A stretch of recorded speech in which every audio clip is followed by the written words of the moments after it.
Bismillahir Rahmanir Rahim. Wassalatu wassalam ala Rasulullah. Assalamu alaikum wa rahmatullahi wa barakatuh. My name is Aisha Khan, and on behalf of Muslim Unity Center's Education Committee, I welcome you all to the Friday night program. Tonight, we are very honored to have an amazing mental health professionals with us tonight. They will be sharing their expert advice regarding adjusting to the new norm. Since the pandemic, all our lives has changed in many ways. We are constantly trying to adjust ourselves. I mean, honestly, I don't think so we have ever thought of doing the things we are right now doing. So despite the challenges, we all are trying to cope with how to lead our lives normally. So to help us navigate through these challenges, we have invited these professionals here tonight to help us. So before we begin, I'd like to read a disclaimer. The comments shared by this panel and related communications, materials, and/or products are presented for information purposes only and are not intended as medical advice, nor to replace the advice of a medical doctor, therapist, or other healthcare professional. Anyone in need of mental health services should seek it out independent of this setting. Now I'd like to introduce our panelists. So to my immediate right, we have Mrs. Loubna Alkhayat. She's a licensed professional counselor, national board certified counselor, and a certified clinical trauma professional. Lubna earned her doctorate degree from Wayne State University, where she works as a lecturer. She also has a private practice in West Bloomfield, Oakland Counseling Center. She provides counseling, psychotherapy, and clinical supervision. Welcome, Lubna. And to the right of Lubna is Dr. Saba Maroof. So Dr. Maroof is a board-certified child, adolescent, and adult psychiatrist. She went to medical school and completed her training at Wayne State University and Henry Ford Hospital. She has been working in an outpatient setting for the past 7 years and sees patients of all ages. Welcome, Dr. Saba Maroof. Now, to the right of Saba is Dr. Hamzavi. Dr. Hamzavi received her bachelor's degree from the University of Michigan, Ann Arbor, her master's from Wayne State University, and her medical degree from Michigan State University. She completed her residency in psychiatry at Henry Ford Hospital before starting her own practice. She is a proud wife and mother of 4 children, mashallah, ranging from elementary to high school. She is passionate about increasing awareness of the mind, body, and spirit connection and normalizing mental health as the foundation of all health. Welcome, Dr. Hamzavi. So we are all honored you all here, and now I'm going to hand over the microphone to our beloved panelists here.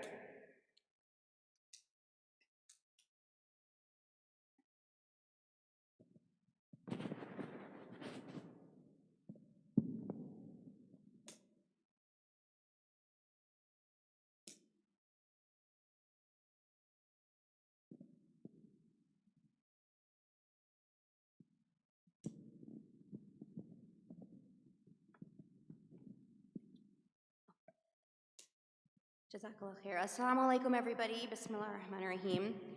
Thank you so much for that introduction, and thank you for everyone that is here. And I really want to say thank you to Unity Center, Muslim Unity Center, for inviting us to be on this panel, for hosting this event. I think, of course, it's a very important topic, something that's been constantly on our minds.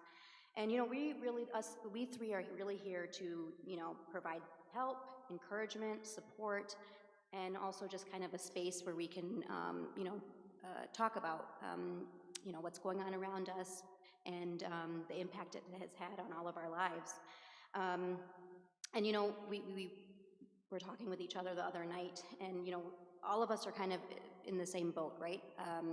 And this is kind of a common theme that we're all in this together, and we truly are. So we're really all trying to figure it out as we're going to. But between the three of us, we are, as mentioned, mental health professionals, but we also have 12 kids between the three of us, ranging in age from kindergarten to college, mashallah. So when we're talking about coping during these times, when it comes to children, teenagers, families, and elders, they're very different and various and specific areas of concern with each group. So today what we decided to do was kind of divide it up a little bit and say each of us is going to say a few words and then end off with a discussion tying in our own reflections and suggestions and experiences, and as well as opportunity for question and answer.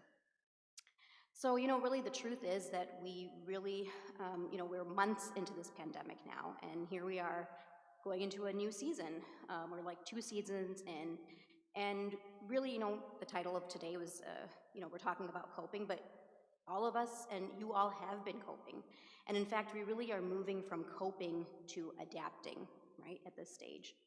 So for parents of young children, parents of school-age children, this is another chapter. And now the kids are finally back in school, whatever kind of configuration that might be for different families.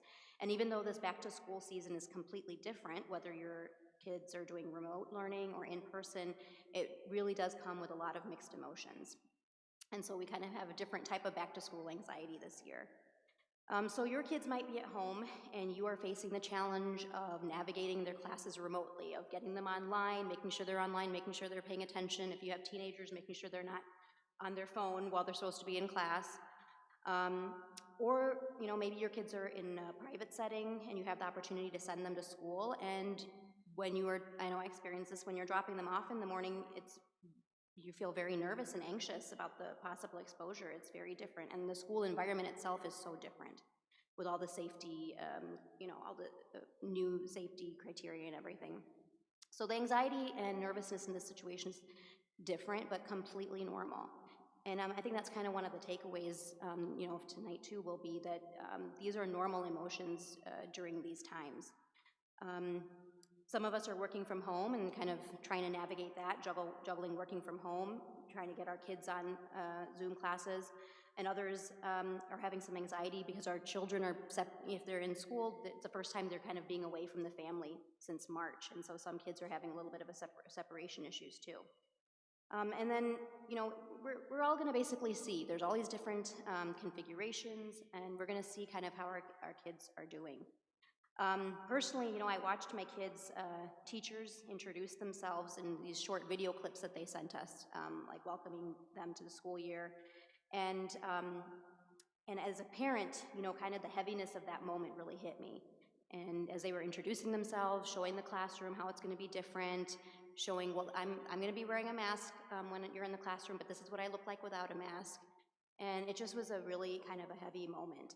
And it kind of goes to show you, for everybody, for all of us, it's really a roller coaster sometimes of emotions, right?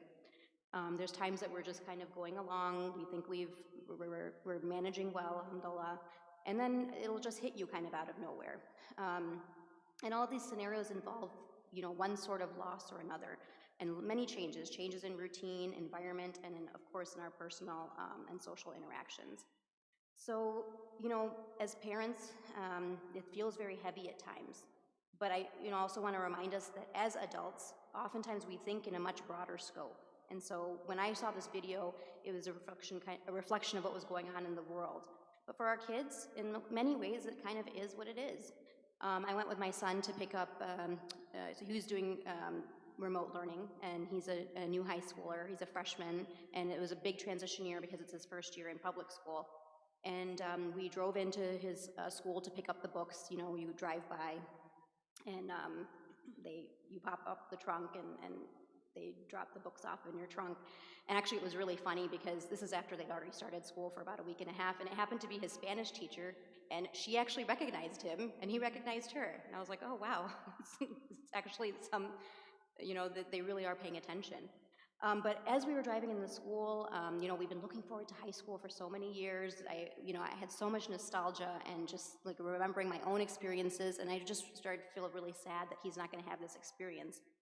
And I kind of asked him how he's feeling, and he was like, actually, I kind of really like online school. I can do my work, I can get done, I get done earlier, and I'm not really sure I want to go back to an actual building anytime soon. So I just kind of had to laugh at that. And it kind of was an important lesson. We really have to kind of be careful about projecting our own feelings and our own anxiety, our own beliefs, all of that onto our kids. There's many kids that you know, are doing well, and they're taking these changes in stride. As mentioned, I'm a child psychiatrist, and I've been doing virtual visits since, you know, lockdown, since March, all virtual, and it's kind of funny. I mean, some kids, they're checking in, you know, their parents are connecting them on an iPad, and I'm looking at them, and they're lying in bed. This 13-year-old was like, yeah, the pandemic's treating me quite well. He was just like lying down on the pillow talking. It was hilarious. But regardless of whatever situation you find yourself in, also just, you know, I think it's important to realize that with the beginning of the school year, there can be a little bit of relief too. And I know that all of you have been doing this, is looking for those little bright spots, you know, as many people have described, silver linings, right? But the little bit of relief, even whether you're remote or whether you're in person, is that it is bringing some structure back into our lives and into our kids' lives. And, you know, we really are creatures of habit, and routine is so important for us, and routine is so good for us, mentally and emotionally. Having a daily schedule and routine really helps give kids a sense of control, and they know what to expect. And especially right now when so many of us don't know, we don't have much control.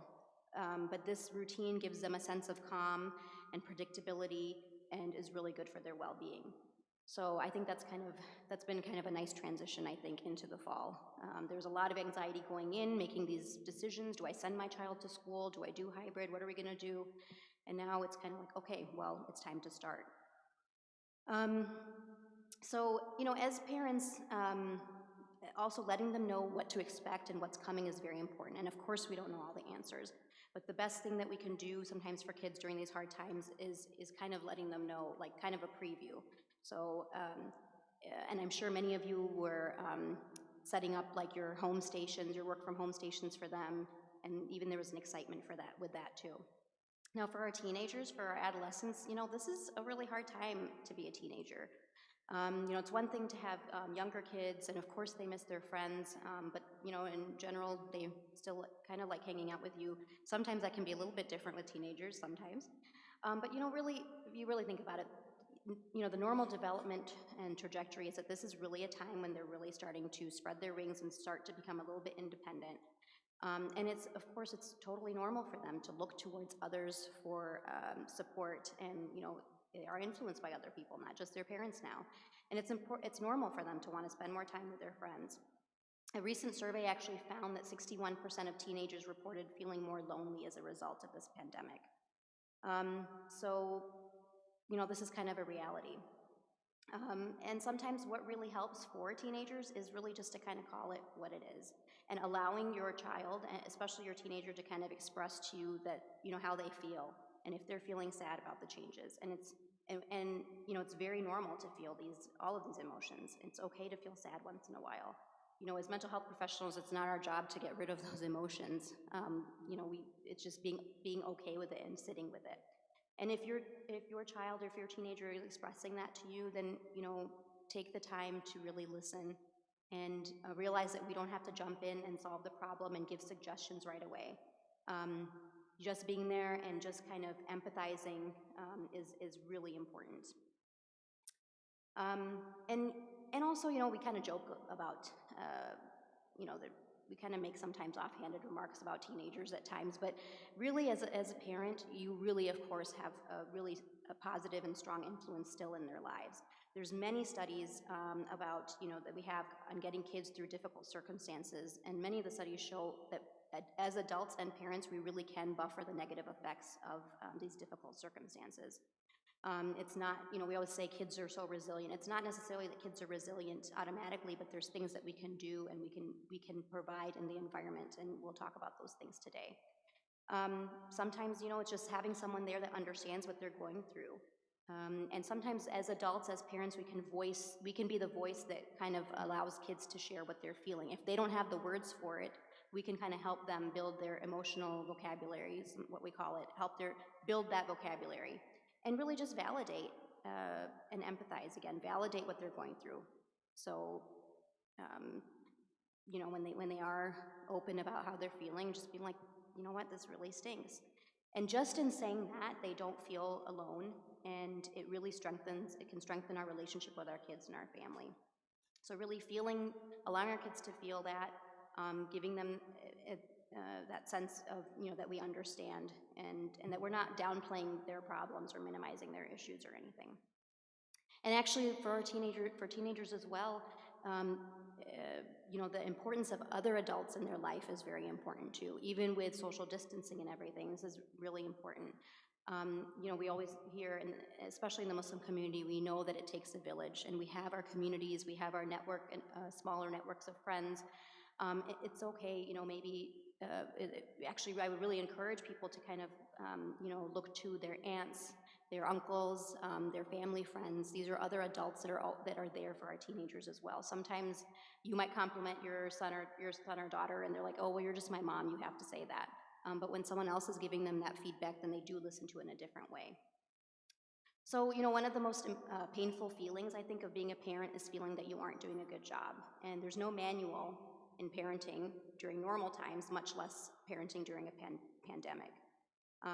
But I think just knowing that we can, just our presence and being there for them, understanding what they're going through, really the key is don't underestimate your importance as a parent. We really can help by having a strong supportive relationship, and being kind, patient, and predictable. This really can help teenagers and kids buffer a lot of these circumstances. And even just being a quiet and steady presence. Compassionately normalizing the difficulty of this time. And we'll talk about this, but a big chunk of that too is taking care of ourselves as parents. We have, again, a lot of our emotions going up and down. We really have to take care of ourselves so that we can take care of our families. So I'm going to turn it over to the next speaker.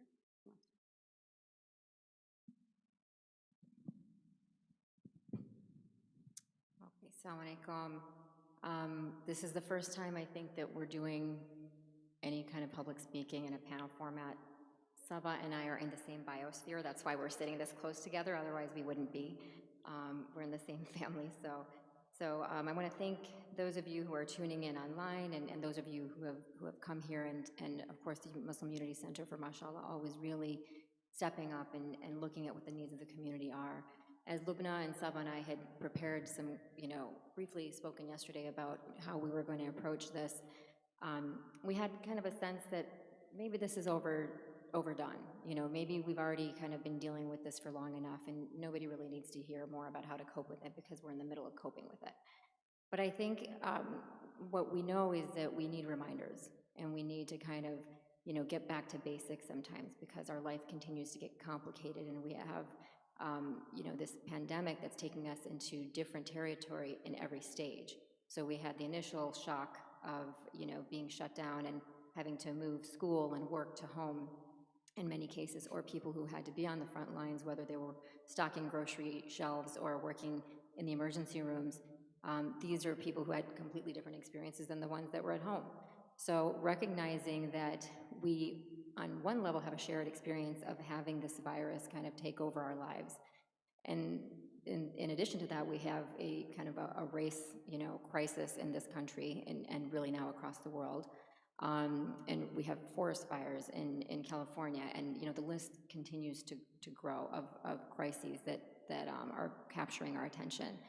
So I think all of this collectively really does raise just your baseline anxiety. We all have some degree, we need anxiety. We wouldn't get out of bed if we didn't have some degree of anxiety. So understanding the purpose of our emotions is a big part of what we all try to do, is helping people to normalize that and say, anxiety is not the enemy, fear is not the enemy. Those are signals. We need that information, just like we need the ability to feel when something has pierced our foot if we're walking across the floor. We don't want to lose that sensation.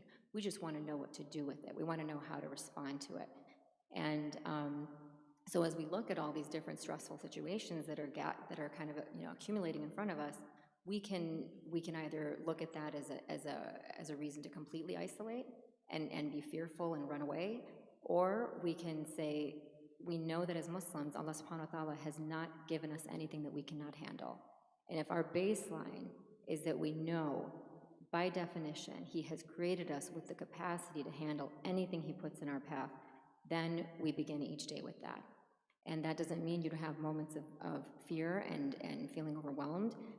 As Saba mentioned, we want to be able to allow ourselves to validate our own feelings. So we're talking on the one hand about parents, but a lot of parents will say, no, I'm not worried about myself, I'm worried only about my children. Or if the boss is saying, I'm not worried about myself, I'm worried about my employees. You have to worry about yourself. If you don't put your own oxygen mask on first, then you will not be able to save yourself if you're in an airplane crash, right? We all know that analogy. So, the same goes here. When we are in a pandemic, we're in a crisis, then we really have to stop and take our own pulse first and say, how am I doing? Before I respond to the situation that's in front of me, whether it's something at work or something at home, what is it that I'm feeling so that I can respond appropriately? Excuse me. So, I know that a lot of people know this on some level, but one of the things that we had early in the pandemic as mental health professionals, there was a course or seminar that I had participated in, probably in early March. And this was someone from the Center for Mind and Body Medicine, and his name is Dr. Gordon. He had done basically a 1,000-person like a conference or a webinar. And the first thing he did was have this huge group of mental health professionals begin with one thing, which was just breathing. And it sounds like such a silly and basic thing to have a bunch of mental health professionals who know what that is, deep breathing and making sure you're taking a full and deep breath. It seems like a really silly thing to do, but it's exactly what we all needed at that time. I think because we were all, we're physicians and we're therapists and we're trying to help others, but we're in the same pool. So how do you help someone when you yourself are just trying to tread water? And it comes down to those basics of engaging the part of your brain that can actually, have the ability to solve a problem. So we have this part of our brain called the amygdala, and that's their fear center. That's what engages when we have a fearful situation. So that's the fight or flight center. And it's an important part of our brain. We need it. It's kind of like a watchdog, and it tells us when something is a threat. But when we allow that to take over, then we actually limit our ability to make full decisions. So if you're only responding based on pure fear, you haven't necessarily even taken all the information that you need. So if there is a watchdog outside of your house and it starts barking at everything, including like the squirrel outside, you really need the rest of the information to say, no, this is a threat, and actually this is not a threat. So how do we engage that part of our brain that can separate those two things out? We have to be able to do things like breathe. We have to be able to sleep. We have to be able to eat. We have to have these very basic functions met for our brain to work correctly. So we want the front part of our brain that's responsible for taking in all that information and making good decisions. We want that one running the show. We don't want just our fear center taking over. So on the most basic level, what we are hoping people will start to think more about is, how am I doing at this moment? When you're going through a work day, or you're taking care of your kids, or you're, whatever you're engaged in on a regular basis, if you haven't stopped periodically to really check on yourself, then you're going to lose yourself. You're going to forget that you didn't eat. You're going to forget that you're feeling more anxious and you didn't sleep the night before, that you're worried about your child. If you don't know that about yourself, then you're going to be in a very reactive mode, and you'll find yourself creating more problems when you're in that state. So when we talk about self-care, you know, I know that we're going to get to Lubna as well, and we'll get to some questions and answers if there's any, but I really want to bring it back to the basics. How am I doing? And the only way that I can help you is if I know how I'm doing first. Okay, thank you, Saba and Asra. Can you guys hear me? Okay. So I think we're going to be overlapping a little bit, or a lot of the points. We're going to be repeating some of them, just because, Asra mentioned, we're going back to the basic. It's really, we don't have the resolutions, we don't have the answers to all the questions. We ourselves are dealing with a lot of these problems and trying to figure out every day. But we are bringing our experiences, whether with our families, with our clients from our office. We're trying to share these and from what we know as healthy coping skills. So when I ask some of my friends, what would you like, you guys, if we're talking about adapting to the new norms, what would you guys like to know? And I got this answer from a lot of them. We're fine. We just need to know how to deal with our.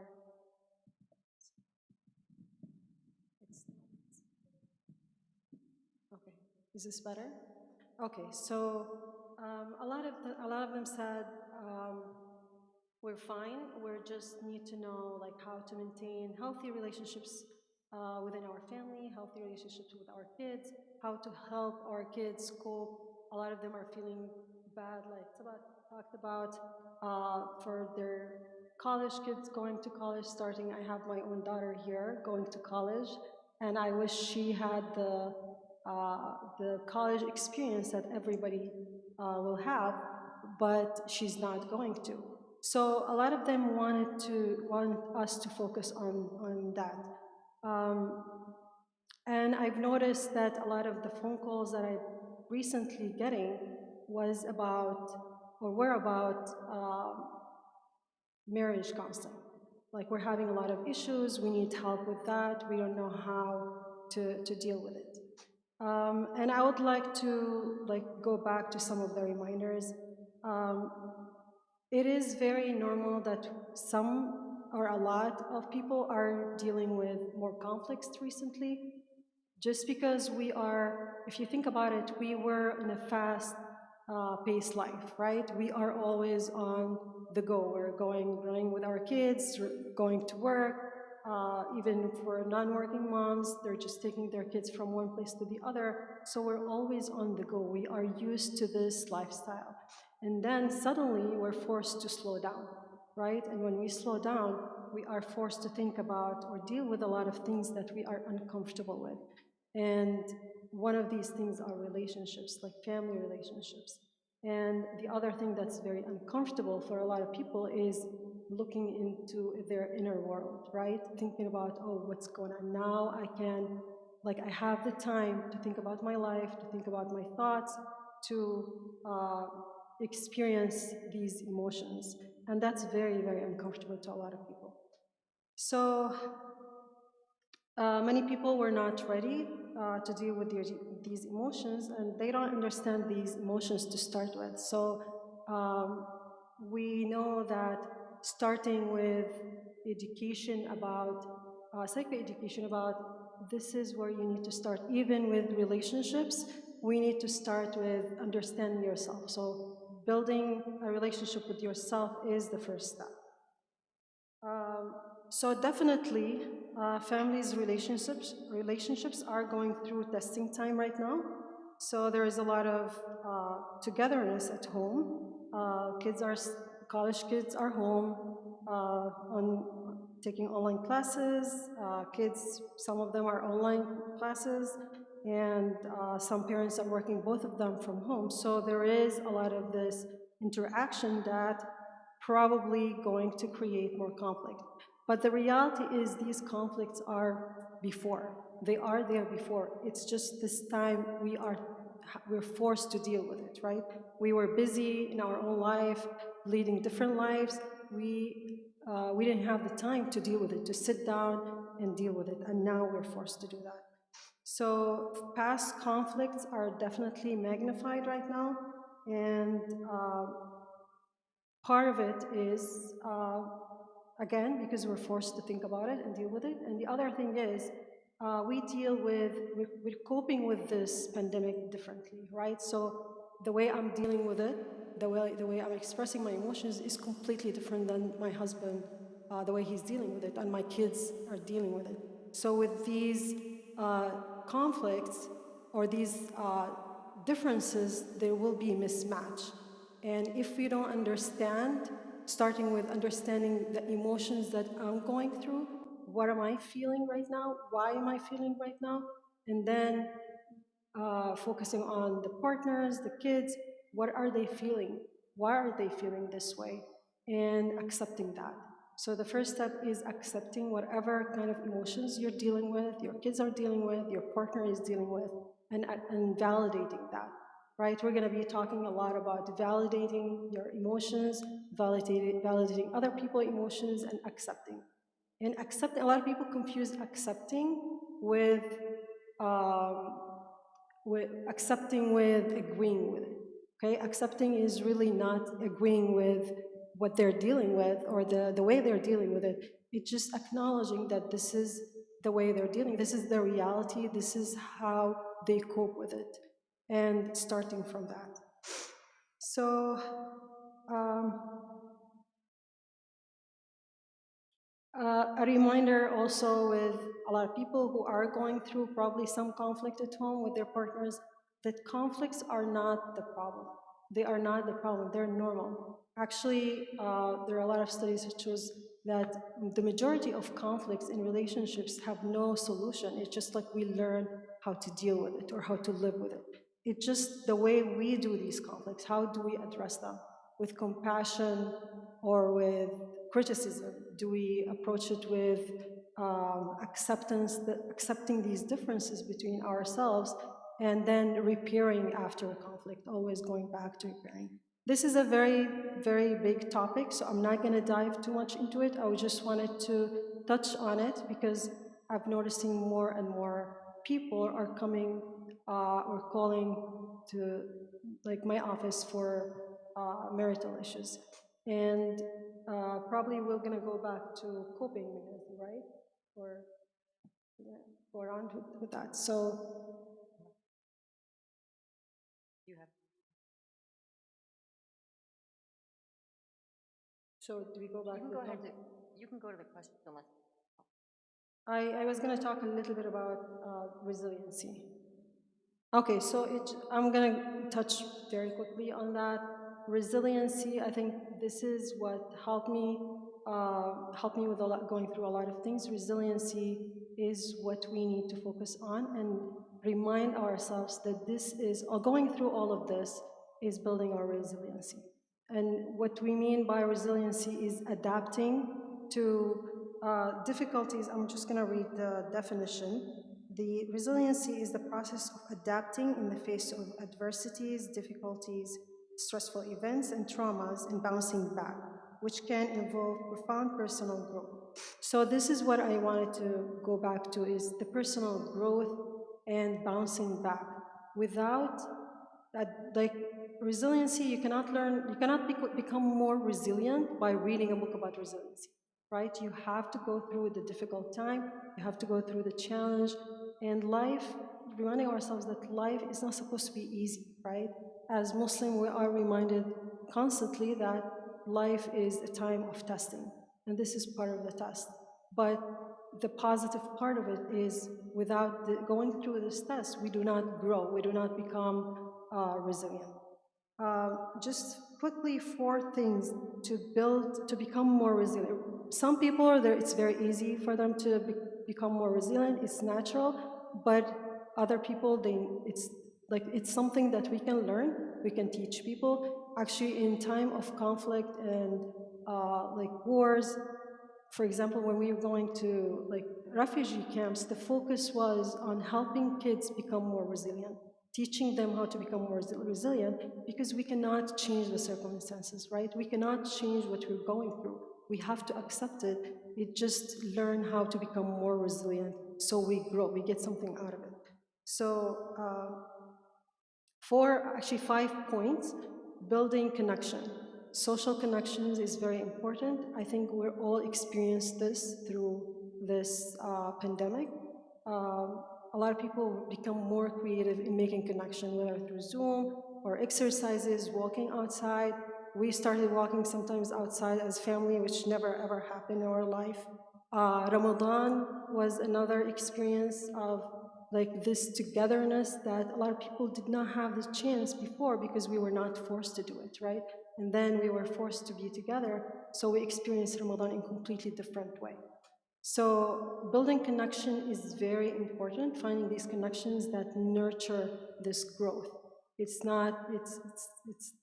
very important to find the right connection, the right social settings. Foster wellness, which like establishing all these or focusing on these healthy habits, taking care of your body to start with. So when you're stressed out, try not to overeat, go back to unhealthy habits, for some people smoking or negative outlets. And I know probably whoever knows me probably gets sick of hearing me saying practice mindfulness. I believe in it. I teach it to all my clients. I teach it to my younger kids. Practicing mindfulness is actually something we're supposed to do in our prayer. Our prayers as Muslim is being in that moment and accepting whatever comes through this moment, being open to the experience completely while you're putting yourself through that moment, being in that moment completely. The third thing is finding purpose. Okay, so we have to go through this experience. We have to go through this difficult time. So how do you find purpose out of it? It could be by helping others, finding other meaning for yourself, like probably doing something that you have been putting on hold for a long time. I will share that, for example, like the first 2 months when I was like in the lockdown, I sat down and I finished my dissertation that had been putting on hold for 2 years. So that was my outlet with all the stress, but I forced myself to sit down. This is the time where I can go anywhere. My kids can go anywhere. I don't have anything else to do, so I forced myself to do it. So finding a purpose is something that over time build our resilient muscle. The fourth thing is embracing healthy thoughts, because a lot of the anxiety, depression, all of these mental illness come from our thoughts, right? It doesn't mean that we're completely responsible, we're not bringing that to ourselves, but it is working with these thoughts change the way we feel.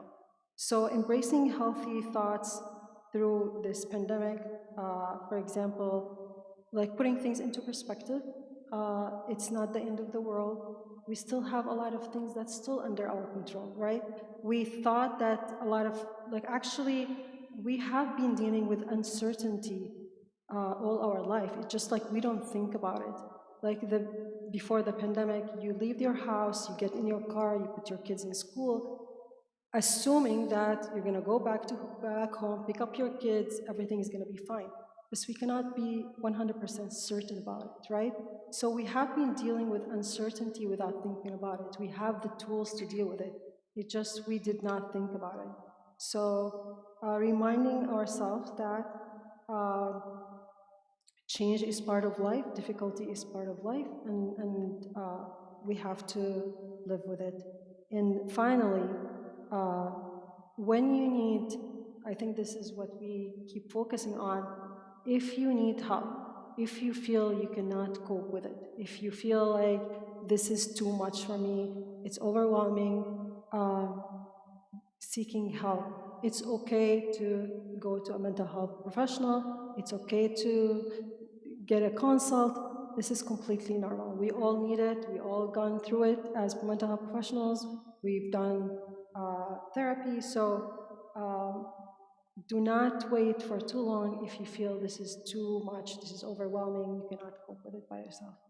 So that's it for me. We'll take questions, I guess. So I was just going to add to that, because I think one of the biggest things that people struggle with is wanting to shield themselves from pain, and especially their children. And as we talk about as mental health professionals, when we talk about resiliency, it's something that is probably one of the most valuable qualities that an individual can have. And it basically means that no matter what you go through, you have the ability to stand on your own 2 feet. And it doesn't mean that it's a pretty process. It doesn't mean that it doesn't look messy and uncomfortable at times. It just means that eventually you find a new equilibrium, and you can kind of reset. And I always try to tell, my patients and people who I know personally, and myself first, that our job as parents is not to shield our children from every possible difficulty that they can encounter. Our job is to support them through it. It's not to say, I don't want you to feel this pain and suffering. I don't want you to have the difficulty of not being able to, have this perfect senior year, or whatever it is that you were expecting for them. Or even your wedding this year, or your graduation, or whatever. It's to say that this is hard, this is difficult. And we know that this was intended for you, this was intended for me. We may not always know why, we may not ever know why, but what we are aware of as Muslims is that we are capable of handling it. And I think that messaging, I can't state it enough. We as human beings are incredibly skilled at adapting. As a species, this is something we're really, really good at. And I try to remind people that this is something that is an especially human quality. And I also feel that we have, these instincts that Allah subhanahu wa ta'ala has equipped us with. And as this, pandemic started, I remember being in my office and looking outside the window and seeing, these squirrels and animals, and they just know what to do, right? This is the instinct that Allah subhanahu wa ta'ala has given them. And I fundamentally know and believe that we have that same instinct. When you quiet the noise around you, then you're much more capable of tuning in to what He is there to show you. When we're busying ourselves with running to soccer practice or work or the grocery store or getting the nicest, latest thing, we don't have that space to really receive what Allah subhanahu wa ta'ala is showing us.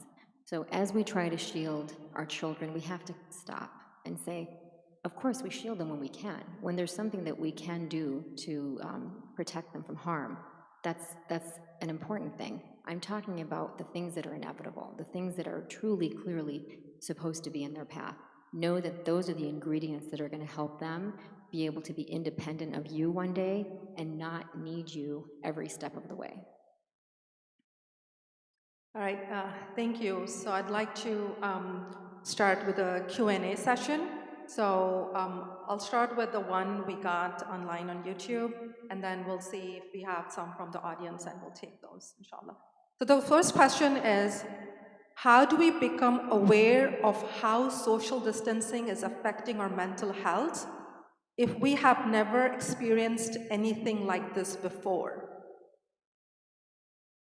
So probably something negative that's happening because of, due to social distancing, since it's like something new. Who wants to take that? Okay, so the question is, how do we become aware of how social distancing is affecting our mental health if we have never experienced anything like this before? Okay, I'll take a stab at this, because we're all quiet right now. So I think it kind of points back to what I was just mentioning, which is basically you have to stop the kind of constant motion that we're in to be able to pay attention. We have to know what the feeling is that we're experiencing at any given moment. So how do you know if social distancing is affecting you, or in what way? One way is basically to see if the typical habits that you engage in are no longer an option for you. So if you're used to coping, if your coping mechanism is to go to the gym every day, and you can no longer do that, know that could make it more challenging for you. So all of this is ultimately going to point back to the individual and to the self. Know yourself.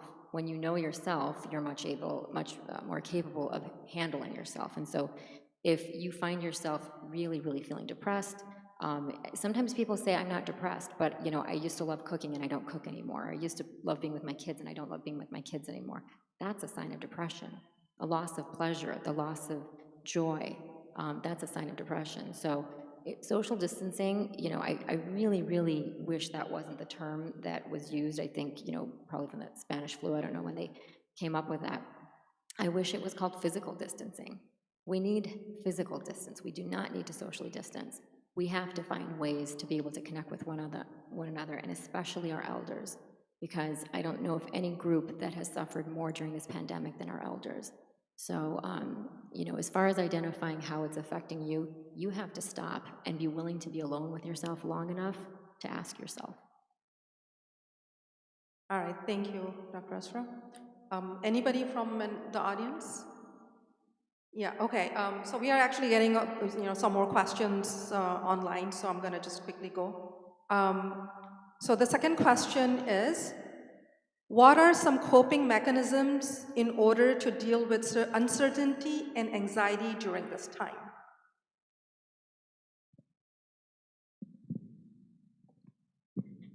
So, I mean, this is kind of definitely, you know, the crux of our everyday conversations that we have especially with the patients that we see. As Asra mentioned, you know, there's many coping skills, coping mechanisms that we had possibly pre-COVID that we don't have access to anymore. I have a patient that she actually worked from home before, and then she was divorced, so her kids are not with her every other week, and so she's completely alone, and she's working from home anyway before.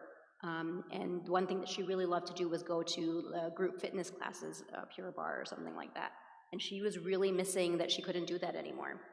And so it's, you know, we have to kind of, as Lubna mentioned too, people have been very creative in kind of how we're seeing a lot of creativity in how people are, you know, celebrating milestones and things like that. We all have to kind of think outside the box. And we really just have to make sure that we're taking care of all of our needs.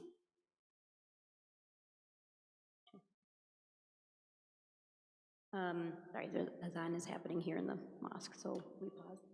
No, that's okay. Let's just continue because we are going to end soon. So, you know, really engaging in kind of a positive coping. So we might not have access to those old ways, but we kind of, you have to think out of the box. What can happen sometimes is, you know, you can fall into a feeling kind of hopeless or helpless, feeling like you don't really have, especially if you don't feel like you have a purpose, difficulty kind of getting yourself out of bed. You kind of have to, as Dr. Asra mentioned, you have to recognize that in yourself. And it's called something that we call in therapy behavioral activation. Sometimes you have to kind of push yourself to do something, and the feelings might come afterwards. So another thing, for example, especially people that are working from home, you really have to focus on making sure that you're getting some form of exercise, moving your body. Especially, you know, in the summer with the nice weather, we were able to go outside and, as Lubna mentioned, take walks, things like that. This is really important. And then not being afraid to reach out to other people, not being afraid to ask other people for help. We don't have to feel like we have to do this alone. Things are not the same as they were before, and we might need help in other ways. It's okay to ask for help. It's okay to outsource. For parents that have kids at home, asking, you know, for other help, like Allahu for Akbar, tutors or things like Allahu that. Akbar. Allahu Akbar, And we'll return after Salah. Allahu Akbar. أشهد أن لا إله إلا الله.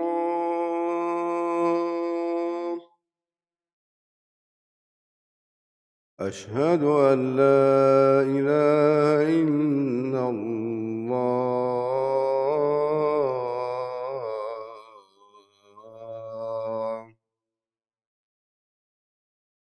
أشهد أن محمدا رسول الله.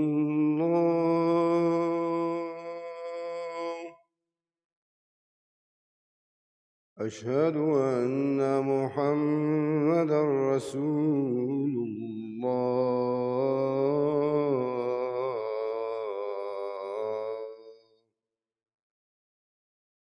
حي على الصلاة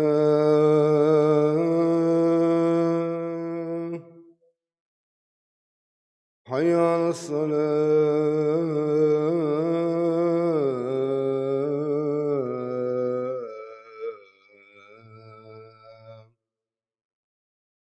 حي على الفلاح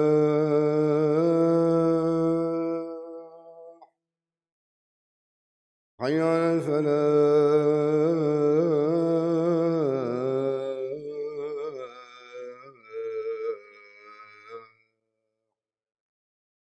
الله أكبر الله أكبر لا إله إلا الله.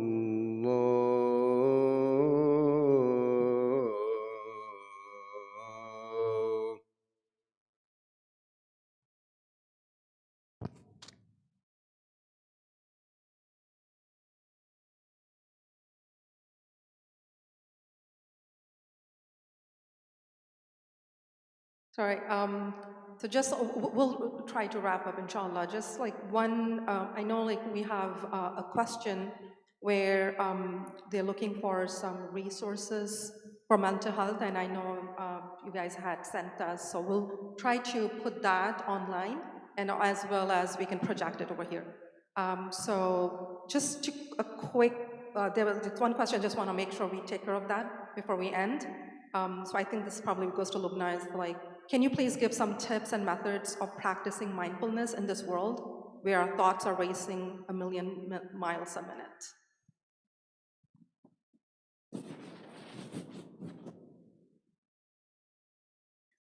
Okay, so I don't think I have the time to like go through the mindfulness exercise that I usually we go through in like with my clients and with other people who are interested in learning. But there are a lot of resources that probably I can send, like some YouTubes on how, like, it would take you step by step into how to do mindfulness.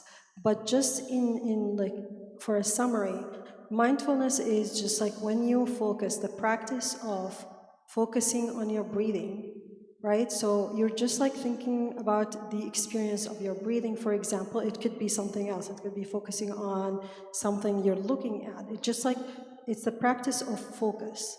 So you practice focusing on, for example, the breathing, which is I think that this is the best thing that worked for me and with my clients. You think about the experience of how the air is going in, how the air is going out, how you exhale, how does it feel, the sensation of that. And during that, whatever thoughts come to your head, you do not push it, you do not like fight with it, just letting it be.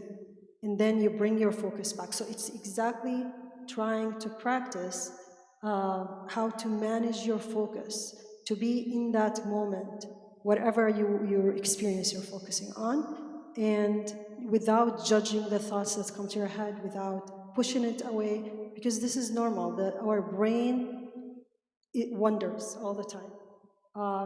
And that's what usually, like, for example, anxiety becomes worse because we're fighting it, because we are thinking this is the worst experience, why am I feeling this way, it's horrible, and you start feeling really bad about it. So it's just practicing accepting the thoughts and then bringing your focus back to your breathing. But there is tons of guidance on how to do it step by step. I just shared Insight Timer, which is a meditation app. There's a lot of different ones out there. Calm is another one. And sometimes people who really struggle with focusing on, themselves and their own breath, another way to start is just by literally observing in nature. Because when you're being mindful, you're ultimately being an observer, a non-judgmental observer. So when you look in nature, you're looking at a flower, and you start practicing that skill of allowing whatever thought to enter without blocking it.